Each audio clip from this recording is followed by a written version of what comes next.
دوسری جانب آپ نے پچھلے 6 ماہ میں دیکھا بڑے جو حملے ہیں شدت پسندی وہ نظر آئے ہیں، بڑی اس میں ہلاکتیں ہوئی ہیں، مدارس ہوں، مختلف جگہ ہوں، یہ پورے طرح سے چلتا رہا ہے دونوں جانب سے۔ اب عمران خان صاحب کا وہاں جانا ہے اور افغانستان کی جانب سے بارہا پاکستان کے حوالے سے بھی شکایت رہی ہے، جیسے پاکستان نے شکایت کی، تو یہ دورہ وزیر اعظم عمران خان کا آپ سمجھتے ہیں کہ کوئی مثبت پیش رفت کی جانب اور حالات کی بہتری کی جانب جاتا ہوا نظر آئے؟ نہیں، اس طرح کے روابط بہرحال مثبت پیش رفت ہی ہوتے ہیں۔ آپ جب انگیج ہوتے ہیں، جب بات چیت کر رہے ہوتے ہیں تو اس کا کوئی نہ کوئی ایک اچھا پہلو بھی سامنے آتا ہے، چونکہ اگر گفتگو نہ ہو اور روابط نہ ہوں تو پھر الزامات کا سلسلہ بڑھتا رہتا ہے۔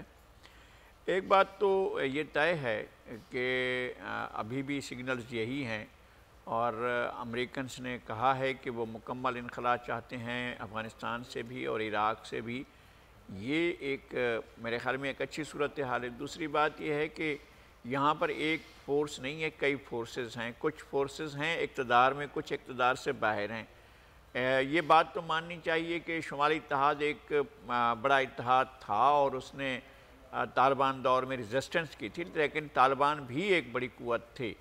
لیکن جو لوگ اقتدار میں آئے تھے، حامد کرزئی اور پھر اشرف غنی صاحب، وہ پچھلے 40 سال کے بڑے جو مراحل رہے ہیں مختلف، اس میں کوئی مرکزی کردار ادا نہیں کر رہے تھے، نہ تو ان جنگجو لوگوں کی طرف سے جو سوویت یونین کی مزاحمت کر رہے تھے، اور نہ ہی جو ان کے جو سوویت یونین کے ساتھ نہ ان کے ساتھ ان کا کوئی کردار تھا۔ بہرحال یہ ایک نہ ایک طریقے سے یہ ارینجڈ انتظام تھا جو اس کو آگے پرولانگ کیا گیا 2001 سے، جب سے یہ نئی حکومت بنی ہے، جب بون میں یہ جرگہ بلایا گیا تھا اور وہاں پر حامد کرزئی صاحب کو بھیجا گیا تھا اور ان کی لیجیٹیمیسی کے لیے ظاہر شاہ کو بھی ساتھ بھیجا گیا تھا، تاکہ یہ لیجیٹیمیسی رہے کہ جناب ظاہر شاہ ان کے ساتھ گئے ہیں اور وہ بھی شاہی محل میں قیام پذیر ہیں، تو گویا کہ ایک لیجیٹیمیٹ پریزیڈنٹ ہے۔ لیکن بہت سے فریق جو تھے وہ اس وقت بھی ان کے ساتھ نہیں تھے، نہ ماضی کے مجاہدین اور نہ اس وقت کے جو طالبان تھے جن کے پاس اقتدار تھا وہ بھی ساتھ نہیں تھے۔ پھر مزاحمت ہوئی اس پورے دور عرصے میں، پھر امریکہ کا عملی یہاں پر وہ فورسز لے کر آیا، اور امریکہ نے جس طرح سے یہاں کی صورتحال میں اپنا ایک کردار ادا کیا وہ بھی تھا، لیکن ساتھ ساتھ انڈیا کا بھی ایک اس نے بھی اپنے آپ کو سمجھا کہ اس کا بھی کوئی سٹیک ہے، اور وہ باقاعدہ اس علاقے کے اندر ایک خاصی اچھی تناؤ کی کیفیت میں اپنا کردار ادا کرتا رہا ہے۔ میرے خیال میں اگر جو لیڈرشپ ہے وہ جہاں جہاں بھی جس جگہ پر بھی ہے، اگر وہ اپنا کردار ادا کرے۔ لغاری صاحب، آپ نے ایک بڑی بات کی ہے ممالک کے حوالے سے، رحیم اللہ یوسف زئی صاحب، پاکستان کے لیے بڑا ضروری ہے افغانستان کے اندر امن، لیکن باقی جو بڑے ممالک ہیں ان کا بھی بڑا سٹیک ہے۔ چائنا کی بہت بڑی انویسٹمنٹ ہے افغانستان کے اندر، رشیا افغانستان کی صورتحال پر امن چاہ رہا ہے، ایران کے اندر کیونکہ وہ بہت ایک بڑا ہمسایہ ہے افغانستان کا، اس کے لیے امن کی صورت ہے، اور سب سے بڑا خود سٹیک ہولڈر اس وقت امریکہ ہے افغانستان میں۔ اب یہ تمام ممالک میں آپسی بھی ایک جو سرجنگ کا معاملہ ہے، افغانستان کے ایشو پر بھی مختلف آراء ہیں، تو یہ کہیں کروٹ بیٹھتا ہوا معاملہ نظر بھی آئے گا؟ کیونکہ ہم تو یہ لگا کہ جیسے مذاکرات شروع ہوں گے 2-4 ماہ 6 ماہ گزریں گے اور افغانستان کی صورتحال بدل جائے گی، لیکن ایسا ہوا نہیں۔ تو یہ کیا معاملہ ایسے ہی طول پکڑتا جائے گا اور کسی جانب معاملات حل کی جانب نہ جا پائیں؟ دیکھیں، پہلی بات تو یہ ہے کہ میرے خیال میں یہ توقع رکھنا غیر حقیقت پسندانہ تھا کہ یہ 42 سال کا جو کانفلکٹ ہے، مسئلہ ہے، یہ اتنا آسانی سے حل ہو جائے گا، اور 20 سال سے تو امریکی فوج افغانستان میں ہے۔ دوسری بات یہ ہے کہ یہ افغانستان کے امن کے حوالے سے میرے خیال میں کوئی زیادہ اختلاف نہیں ہے۔ سارے ملک چاہتے ہیں کہ بات چیت کے ذریعے مسئلہ حل ہو، اس کا کوئی فوجی حل نہیں ہے۔ پاکستان نے یہ بات بہت عرصے سے کی ہے کہ فوجی حل نہیں ہے، بات چیت کرے، اور امریکہ بھی مان گیا، اور اس نے پھر طالبان سے بات چیت بھی کی اور معاہدہ بھی کر لیا۔ تو میرے خیال میں افغانستان کا امن سب کے لیے ضروری ہے، خاص طور پہ جو ہمسایہ ممالک ہیں۔ اب دیکھیں نا، سب سے زیادہ بوجھ جو ہے وہ پاکستان کے اوپر اور ایران کے اوپر ہے۔ ایران میں کوئی 10 لاکھ افغان مہاجر ہیں، ہمارے ہاں 27 لاکھ افغان مہاجر ہیں، اور ان کی واپسی تب ہی ممکن ہے جو افغانستان میں امن قائم ہوگا۔